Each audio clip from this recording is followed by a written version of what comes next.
Welcome সবাইকে classmate 24 YouTube চ্যানেলে।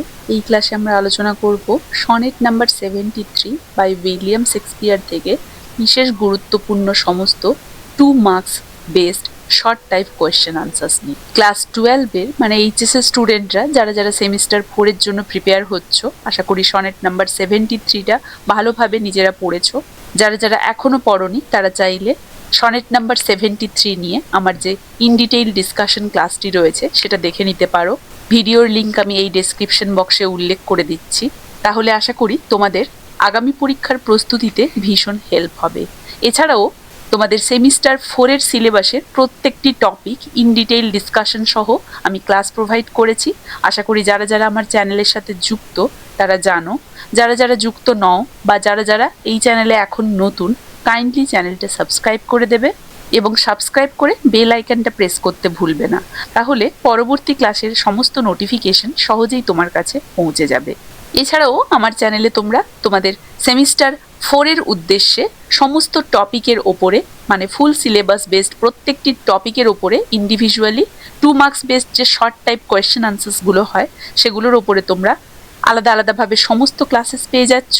এছাড়াও এক্সারসাইজ বেসড সমস্ত ক্লাসেসও তোমরা পেয়ে যাচ্ছ, যেখানে প্রত্যেকটি টেক্সটের ইন্ডিভিজুয়ালি এক্সারসাইজের যে কোয়েশ্চেনগুলো থাকছে সেই কোয়েশ্চেনগুলো নিয়েও আমি অ্যান্সার প্রোভাইড করেছি, সঙ্গে সেই সমস্ত অ্যান্সারগুলো ডিসকাসও করে দিয়েছি। তাই WBHS স্টুডেন্টরা, ক্লাস 12 সেমিস্টার 4 এর স্টুডেন্টরা অবশ্যই সেই সমস্ত ক্লাসগুলি ফলো করার চেষ্টা করবে এবং ভিডিওগুলো ভালো লাগলে একটা লাইক এবং একটা শেয়ারের পাশাপাশি একটা হাইপও করে দেবে। এছাড়াও ইংলিশ রিলেটেড যে কোনো ধরনের কোয়ারি থাকলে বা তোমাদের আপকামিং এক্সাম রিলেটেড যে কোনো ধরনের কোয়ারি থাকলে তোমরা সরাসরি আমার টেলিগ্রাম গ্রুপে যুক্ত হতে পারো বা আমার হোয়াটসঅ্যাপ চ্যানেলটিও ফলো করে নিতে পারো সমস্ত ধরনের আপডেটের জন্য। টেলিগ্রাম গ্রুপের লিঙ্ক এবং হোয়াটসঅ্যাপ চ্যানেলের লিঙ্ক এই ভিডিওর ডেসক্রিপশন বক্সে আমি উল্লেখ করে দিচ্ছি। পাশাপাশি গ্রামার নিয়ে যে সমস্ত স্টুডেন্টরা খুবই ভয় পাচ্ছ, গ্রামার নিয়ে চিন্তিত, তোমরা চাইলে আমার পেইড গ্রামার মেম্বারশিপ ব্যাচে জয়েন করতে পারো, যেখানে মাত্র ₹29 তোমরা কিন্তু মান্থলি গ্রামারের সমস্ত গুরুত্বপূর্ণ ক্লাসেস পেয়ে যাচ্ছ। এই সমস্ত ক্লাসগুলি তোমাদের শুধুমাত্র এইচএস নয়, আপকামিং যে কোনো কম্পিটিটিভ এক্সামের ক্ষেত্রে কিন্তু তোমাদের ক্ষেত্রে ভীষণ হেল্পফুল হবে। পাশাপাশি সেমিস্টার 4 সহ সেমিস্টার 1, 2, 3 সমস্ত সেমিস্টারের অন্তর্গত ফুল সিলেবাস বেসড নোটস পেতে চাইলে তোমরা সরাসরি ডেসক্রিপশন বক্সে দেওয়া আমাদের এই হোয়াটসঅ্যাপ নাম্বারে কন্ট্যাক্ট করতে পারো। আশা করি তোমাদের এক্সামের উদ্দেশ্যে বানানো এই সমস্ত গুরুত্বপূর্ণ নোটস এবং এই সমস্ত গুরুত্বপূর্ণ কোয়েশ্চেন আনসার সহ পিডিএফগুলো তোমাদের আগামী পরীক্ষার প্রস্তুতিতে প্রত্যেকটি সেমিস্টারের স্টুডেন্টদেরকে কিন্তু ভীষণই হেল্প করবে। তাই যারাই ইচ্ছুক নোটস এবং এই প্র্যাকটিস সেট সহ পিডিএফের জন্য সরাসরি আমাদের এই হোয়াটসঅ্যাপ নাম্বারে কন্ট্যাক্ট করতে পারো। হোয়াটসঅ্যাপ নাম্বার ক্লিয়ারলি এই ভিডিও ডেসক্রিপশন বক্সে কিন্তু উল্লেখ করা থাকছে। ফিরে আসছি আজকের আলোচনাতে। Sonnet number 73 by William Shakespeare আমরা ইন ডিটেইল আলোচনা করেছি এর আগের ক্লাসে। এছাড়াও সনেট নাম্বার 73 থেকে এক্সারসাইজ বেসড সমস্ত গুরুত্বপূর্ণ কোয়েশ্চেন আনসার নিয়েও আলোচনা করেছি। আজকে আলোচনা করব সনেট নাম্বার 73 থেকে সম্ভাব্য সমস্ত ধরনের 2 marks based short type question answers নিয়ে। তো দেখো, এখানে আমি টোটাল 40 এসএকিউ বা শর্ট টাইপ কোয়েশ্চেন প্রোভাইড করেছি, যেগুলো তোমাদের আপকামিং এক্সামের জন্য কিন্তু ভেরি ইম্পর্টেন্ট। তাই আশা রাখবো সেমিস্টার 4 এইচএস এর স্টুডেন্টরা বা ক্লাস 12 এর স্টুডেন্টরা ভিডিওটা প্রথম থেকে শেষ পর্যন্ত অবশ্যই মন দিয়ে ফলো করবে। দেখো, সবার প্রথম কোয়েশ্চেন থাকছে, what is the main theme of sonnet 73? মূল বিষয় কি? সনেট 73 এর মূল বিষয় আমরা দেখেছিলাম বার্ধক্য ও মৃত্যু, এই দুটো যে অনিবার্য সেটাই কবি দেখিয়েছেন যে মৃত্যু চেতনা প্রেমকে আরো গভীর এবং দৃঢ় করে তোলে, এটাই আমরা দেখতে পেয়েছিলাম, সেটাই লেখা আছে। The main theme of sonnet 73 is the gradual decline of human life due to old age and the inevitability of death. It also shows that awareness of mortality makes love deeper and stronger. আশা করি বুঝতে পেরেছো সবাই। Next question, what does that time of year suggest in the poem? এই কবিতাতে that time of the year এটা কি suggest করেছে? That time of the year suggests the autumn or winter stage of life. It symbolizes old age when vitality and strength begin to fade. That time of the year বলতে old এজকে বোঝানো হয়েছে, যেই এজটা কিনা strength এবং Vitality যে fade হতে শুরু করবে সেই সময়কালটা বোঝা গেছে। তাহলে দ্যাট টাইম অফ দ্য ইয়ার বলতে সেই ওল্ড এজটাকে রেফার করা হচ্ছে। The autumn or winter stage of life মানে মানুষের জীবনের বার্ধক্যকালকে, তার জীবনের শেষ পর্যায়, তাই এই অংশটা জীবনের শেষ পর্যায়ের প্রতীক, that time of the year, এটার তাৎপর্য এটাই। Next we come to question number 3, explain the image of yellow leaves or none or few. এই যে ইয়েলো লিভস ছিল অর নান অর ফিউ, এই কথাটির অর্থ দেখো। এই যে বাক্যটা, এটা মানুষের শক্তি ও যৌবনের ক্ষয়কে বোঝায়। যেমন গাছ থেকে পাতা ঝরে পড়ে, তেমনি জীবন থেকেও যে শক্তি হারিয়ে যায়, সেটাই আমরা এর দ্বারা বুঝতে পারি। The image represents the gradual loss of youth and energy in old age. Like leaves falling from trees, life slowly moves towards emptiness and death. বোঝা গেছে। Next, what is meant by bare ruined কোয়াইজ। দেখো, bare ruined কোয়াইজ বলতে পাতাহীন সেই ডালপালাকে ধ্বংসপ্রাপ্ত গির্জার গায়ক দলের সাথে তুলনা করা হয়েছে। শূন্যতা বা ক্ষয়ের প্রতীক এটা কি? Refers to leafless branches compare to abandoned church choirs. It emphasises decay, silence, loss of life. তাই তো, তাহলে বেয়ার উইথ জয়ার্স বা কোয়ার্স বলতে লিফলেস ব্রাঞ্চেস, যেগুলোকে কম্পেয়ার করা হয়েছে অ্যাবান্ডন্ড চার্চ কোয়ার্সের সাথে। কিসের প্রতীক? ধ্বংসের প্রতীক, সাইলেন্সের প্রতীক, লস অফ লাইফের। নেক্সট দেখো, how does the first quatrain portray old age. প্রথম কোয়াট্রেইনে কবি ওল্ড এজকে কিভাবে পোর্ট্রে করেছেন? The first quatrain uses the image of late autumn trees to portray old age. It suggests physical weakness and the nearing end of life. প্রথম কোয়াট্রেইনে তিনি late অটামকে suggest করেছেন, যেটা কিনা ওল্ড এজের প্রতীক, ফিজিক্যাল উইকনেসের প্রতীক, এবং লাইফ যে এন্ড হতে যাচ্ছে বা লাইফের এন্ড যে কাছাকাছি এসে গেছে সেটা বোঝাচ্ছে। What does twilight symbolise in the second quatrain? Second কোয়াট্রেইনে আমরা টুয়াইলাইট দেখতে পেয়েছিলাম। এটা কিসের প্রতীক?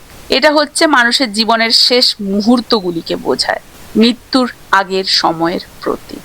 Twilight symbolizes the final phase of life before death.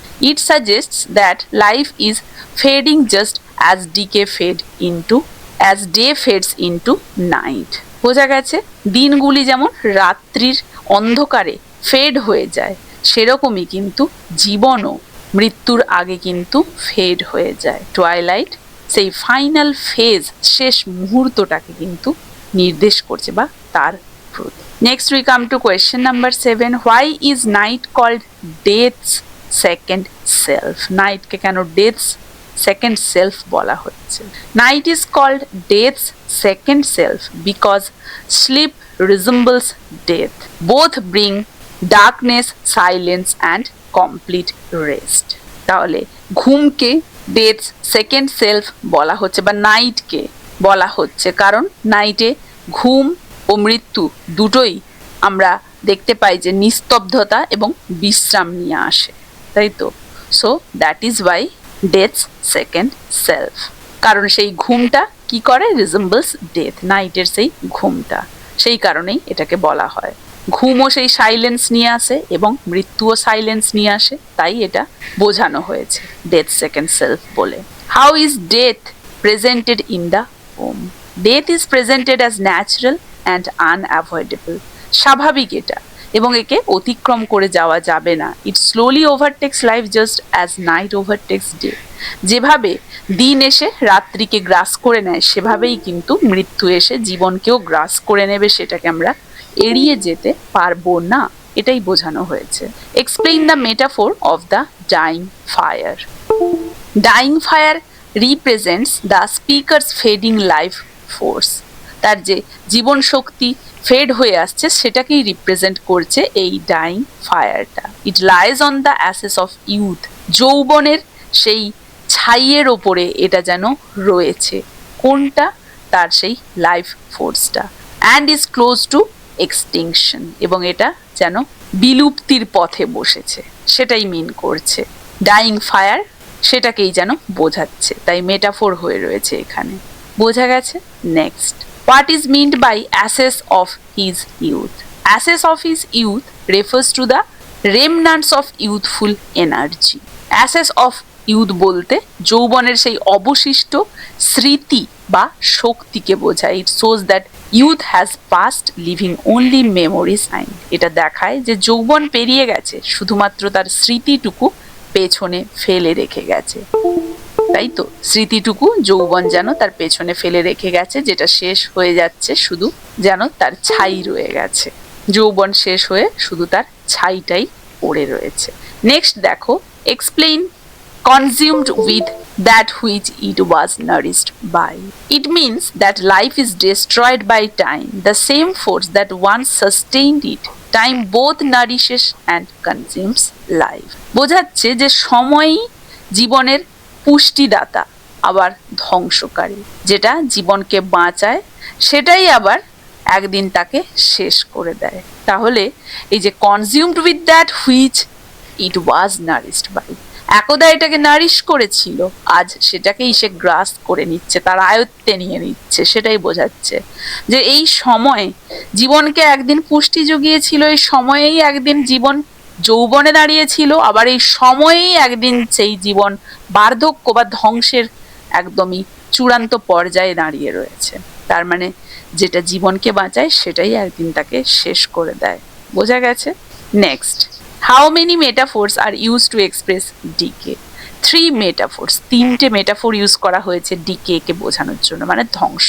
Seasonal decay, fading daylight and dying fire, each shows a deeper stage of decline. তাই তো, 3টি রূপক ব্যবহার করেছে ঋতু, দিনের শেষ সময় এবং নিভে যাওয়া আগুন। What effect do the 3 metaphors create? এই 3টে মেটাফোর ধীরে ধীরে মৃত্যুর দিকে অগ্রসর হওয়া সেই অনুভূতি তৈরি করেছে এখানে। এগুলি কবিতার সেই আবেগকে গভীর করেছে এখানে। They create a sense of gradual and inevitable decline. ধীরে ধীরে বা অবশ্যম্ভাবী সেই ডিক্লাইন যে আসবে সেটাই যেন এটা বুঝিয়েছে। Together they intensify the awareness of approaching death. এরা একসাথে মিলে ডেথ যে এগিয়ে আসছে তার সেই গভীরতাটাকে, সেই আবেগকে গভীর করে তুলেছে, সেটাই দেখতে পাই আমরা। নেক্সট দেখো, what is the tone of sonnet number 73? The tone of the sonnet is reflective and melancholic. It calmly accepts the reality of aging and death. Tone, এখানে টোন হচ্ছে রিফ্লেকটিভ, চিন্তনশীল এবং মেলানকোলিক, বিষণ্ণ। কবি শান্তভাবে মৃত্যুকে এখানে মেনে নিয়েছেন। Why does the poet focus on his own aging? The poet focuses on his aging to make the beloved realize the value of love. Awareness of loss strengthens emotional attachment. কবি মৃত্যু চিন্তার মাধ্যমে প্রিয়জনকে ভালোবাসার সেই মূল্য বোঝাতে চেয়েছেন। সীমিত সময় প্রেমকে যে গভীর করে সেটাই তিনি এখানে দেখাতে চেয়েছেন। তাই তিনি তার নিজের এজিং এর উপরে কিন্তু এখানে ফোকাস করেছেন। বোঝা গেছে? নেক্সট দেখো, what does the phrase this দাও পারসিভসড indicate? It indicates the beloved's understanding of the speaker's morality. This realization deepens the beloved's love. কি বোঝানো হয়েছে না, এই ফ্রেজটার দ্বারা আমরা বুঝতে পারছি প্রিয়জনের উপলব্ধিকে বোঝানো হয়েছে, যে কবির মৃত্যুর বাস্তবতাটা বুঝতে পারে। beloved's understanding of the speaker's morality. Speaker মানে এখানে কবির যে মরালিটি, কবি যে মরণশীল, তার beloved সেটা বুঝতে পেরেছে। দ্য রিয়েলাইজেশন, এই যে অনুভবটা, ডিপেন্ডস দ্য beloved's লাভ, belovedের যে লাভ স্পিকার বা পোয়েটের প্রতি সেটা যেন আরো গভীর করেছে। এটাই কিন্তু এই ফ্রেজটির দ্বারা আমরা বুঝতে পেরেছি। How does the poem show that love becomes strong? The poem shows that love becomes stronger because separation is inevitable. Love grows intense when time is limited. তাহলে কবিতায় কিভাবে প্রেম শক্তিশালী হয় না, the poem shows that love becomes stronger because separation is inevitable. Love stronger হয়ে বা শক্তিশালী হয়ে ওঠে কারণ বিচ্ছেদ অবশ্যম্ভাবী। এই বিচ্ছেদ ছেড়ে চলে যাওয়া নয়, এই বিচ্ছেদ জীবন চলে যাওয়া, একদিন তার পৃথিবী থেকে চলে যাওয়া। Love grows intense when time is limited. যখন মানুষ উপলব্ধি করে সময় কিন্তু সংক্ষিপ্ত বা সময় লিমিটেড, মানে সীমিত, তখন কিন্তু ভালোবাসা আরো গভীর হয়, কারণ মানুষ চায় যতটুকুই সময় পাচ্ছে ততটুকুই উপভোগ করে নিতে, ভালোবাসতে। ফলে কি হয়, ভালোবাসা সময় সীমিত থাকলে সেটা গভীর হয়। Next, what is the significance of the final couplet? The final couplet summarizes the poem's message. It states that love becomes stronger when one knows it will soon end. তাহলে ফাইনাল যে দুটো লাইন ছিল এই কবিতাতে, final couplet বলা হয় যেটাকে, তার তাৎপর্য কি? এখানে সেই ফাইনাল কাপলেটে কবিতার উপসংহার পাওয়া যায়, কবির চূড়ান্ত ভাব প্রকাশ পাওয়া যায়। এই কবিতার যে মেসেজ সেটা কিন্তু এই ফাইনাল কাপলেটে পাওয়া যায়। এটা বলে যে লাভ বিকাম স্ট্রঙ্গার, ভালোবাসা আরো শক্তিশালী হয়ে ওঠে, হোয়েন ওয়ান নোজ, যখন একজন জানে, ইট উইল সুন এন্ড, এটা শীঘ্রই শেষ হয়ে আসবে। যখন কেউ জানতে পারে বা বুঝতে পারে এটা শীঘ্রই শেষ হয়ে আসবে, এই ভালোবাসার সময়টা, যাকে সে ভালোবাসে সে বেশিক্ষণ আর থাকবে না, তখনই সেটা কিন্তু আরো শক্তিশালী হয়ে উঠবে। এই মেসেজটাই ক্যারি করে। What poetic form is used in sonnet 73? Sonnet 73 is written in Shakespearean sonnet form. It consists of 3 quatrain and a concluding couplet. এবং রাইম স্কিমটাও অবশ্যই ফলো করবে। শেক্সপিরিয়ান সনেট সব সময় জানবে 14 লাইনের এবং তাতে 3টে কোয়াট্রেইন থাকে।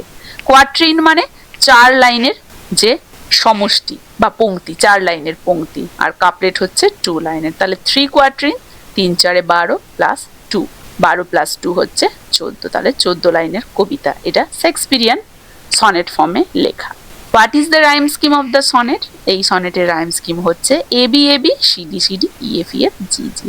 শেক্সপিয়ারের প্রত্যেকটা সনেটই কিন্তু এই টাইপেরই সনেট স্কিম বা রাইম স্কিমে লেখা। Mention one Literary device used in the poem. Metaphor is a major Literary device used in the poem.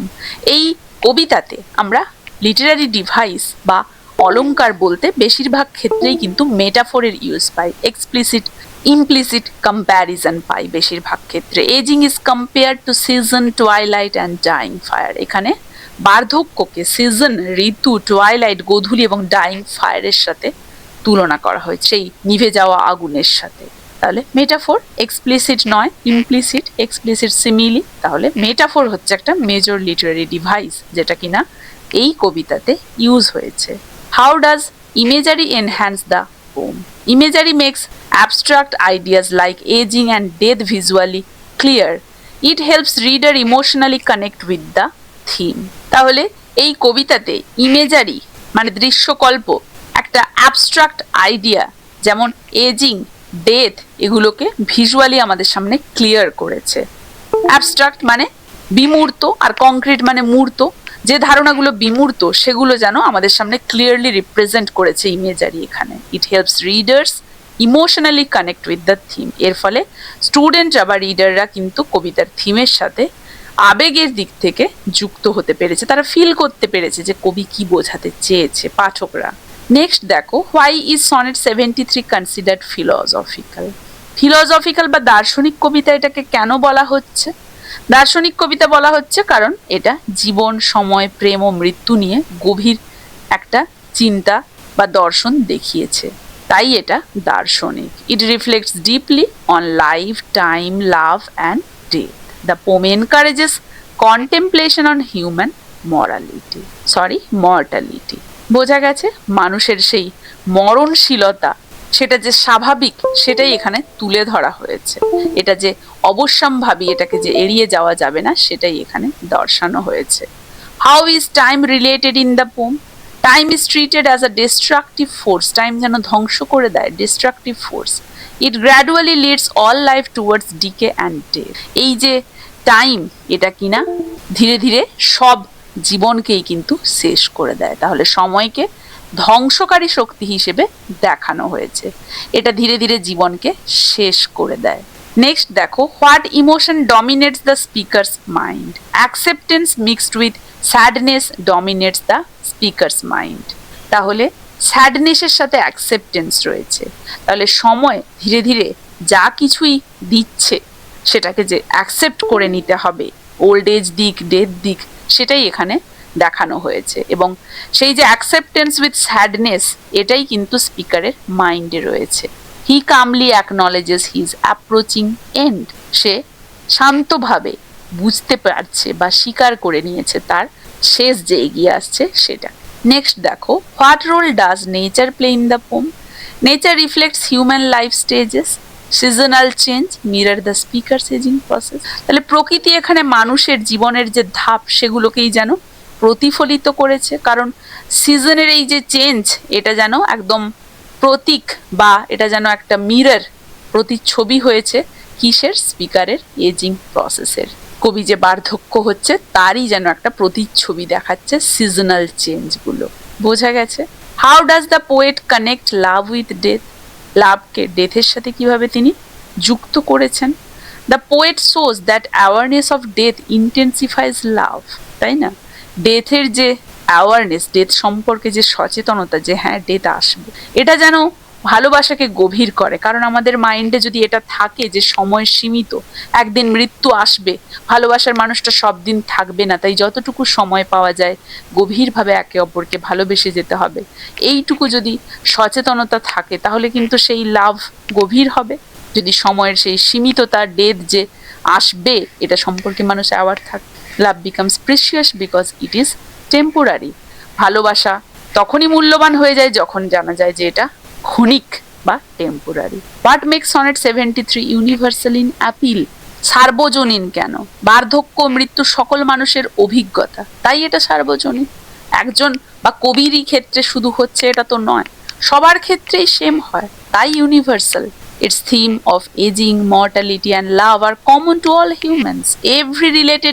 Everyone relates to the passage of time. প্রত্যেকেই সময়ের এই নিয়মের কাছে বন্দী।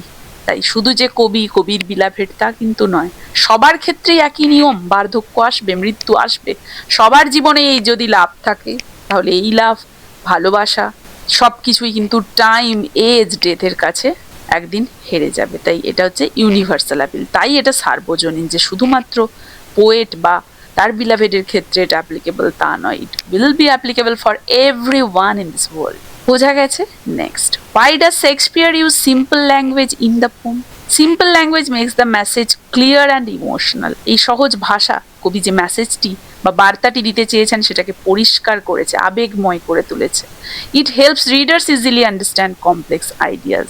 এবং এই কবিতার যে জটিল বিষয়বস্তু সেটা বুঝতে তার ভাষাটা সাহায্য করেছে, তাই তিনি সহজ ভাষার সাহায্য নিয়েছেন। What lesson does sonnet 73 teach? The poem teaches us to value love while we can. কবিতাটা শিখিয়েছে আমাদেরকে ভালোবাসার মূল্য দিতে, যতক্ষণ এটা আমরা পাচ্ছি বা আমরা যতক্ষণ পারবো ততক্ষণ যেন আমরা ভালোবাসাকে ভ্যালিউ করতে পারি, কারণ লাইফ হচ্ছে short, so love should be cherished deep. জীবন সীমিত, যতটুকু সময় পাবো আমাদেরকে ভালোবাসাকে কিন্তু চেরিশ করতে হবে গভীরভাবে। Who is addressed in sonnet number 73? What is it's main focus? এখানে ফেয়ার ইউথকে তিনি অ্যাড্রেস করেছেন। আমি বলেছিলাম সনেট নাম্বার 73 এর ডিভিশন নিয়ে যে কোন ধরনের সনেটের আন্ডারে পড়ছে, কাকে উদ্দেশ্য করে লেখা।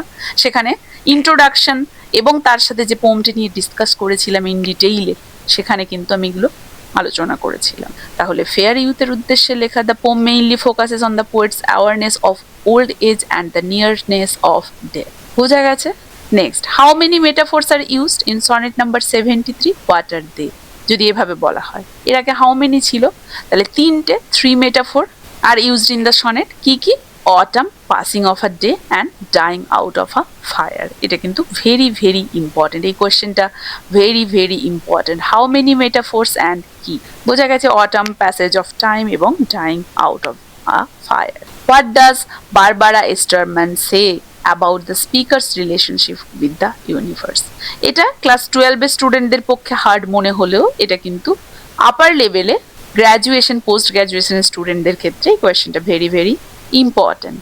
Barbara Esterman states that the speaker compares his aging process to cosmic changes. His decline reflects universal process like fading light and dying fire. তিনি বলেন বার্ধক্য মহাজাগতিক পরিবর্তনের সাথে যুক্ত, মানব জীবন এবং প্রকৃতি সবই কিন্তু এই এক নিয়মেই চলে, এটাই তিনি বোঝাতে চেয়েছেন। নেক্সট দেখো, how does Seymour Smith explain the imagery of the first quatrain. First কোয়াট্রেইনে তিনি বলেছিলেন পাতাহীন ডাল ধ্বংসপ্রাপ্ত গির্জার মতো। এটা যৌবনের যেন হারিয়ে যাওয়া বা ফেড হয়ে যাওয়ার প্রতীক। এই যে explains that the first quatrain compares leafless branches to ruined church choirs.